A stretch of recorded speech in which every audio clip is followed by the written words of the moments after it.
It's really the ultimate experience. It's a culmination of so much hard work. It's that attention to detail which really makes such a big difference. The drama, the tactics, the excitement, the strategy, we really have got to the heart of the sport.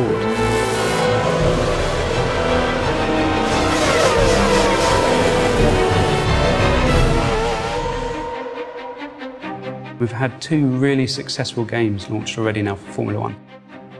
When you're evaluating what to do in the next instalment, you really want to improve on everything that's there. The aim for the 2012 game is to make more of a complete F1 experience. At the start of the game now, we've got the Young Drivers Test. It's a real test that exists in real life. It's set in Abu Dhabi in 2011, and you get a chance to drive either the Red Bull, the Ferrari or the McLaren.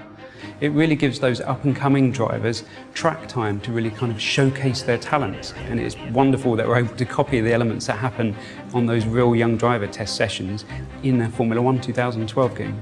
I remember my first test was with Red Bull Racing at the end of 2007. And you know, even 3 years later, the people who ran me at the test still remember the job that you did, you know, so the first impression really is important. People still talk about the first time Lewis tested at Silverstone for McLaren, and you know, so it is a hugely important day for a racing driver. I think Codemasters have done a super job giving regular people a proper insight into what a Grand Prix car is like. The hot lap videos, you see these kind of things on TV all the time, and we're using Anthony Davidson, an ex-Formula One driver. And he's really just directing you on what makes a good lap. So he'll be pointing out the braking points, the things you should be watching out for. If it's a double apex, the sort of line you should be taking. This is kind of just giving you that fundamental information that you need in order to get to a new circuit, understand it very quickly and enjoy the most from it. Formula One games are very fast, always have been in the past, but what we've tried to do is enable the player to drive consistently. And we've put a lot of time into working on the pad to help the player control the car at speed. We're not all Fernando Alonso's of this world, we make mistakes. So rather than just hitting the pause menu and restarting the race, you've got the ability to be able to rewind time and just get to a point before the incident and just try it again.